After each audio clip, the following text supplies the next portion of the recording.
ప్రాంతీయ పార్టీ భారతదేశ చరిత్రలో 45 సంవత్సరాలు ఏకదాటిగా ఈరోజు అధికారంలో ప్రతిపక్షంలో తెలుగుదేశం పార్టీ అధికారంలో చేసినటువంటి కార్యక్రమాలు కావచ్చు, ప్రతిపక్షంలో అధికార పార్టీని ఏ రకంగా ప్రజల వైపు మళ్లించడానికి చేసినటువంటి సూచనలు కావచ్చు,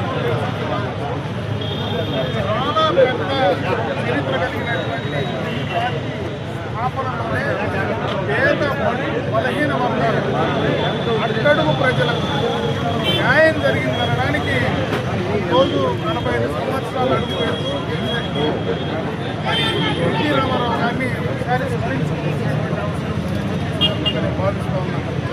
ఎందుకంటే మనకు స్వాతంత్రం వచ్చిన తర్వాత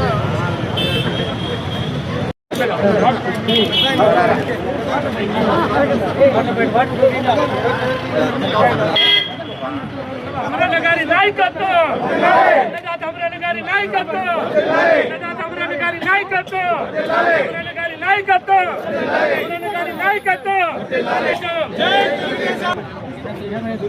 తీసుకుంటా పోతా ఉండండి.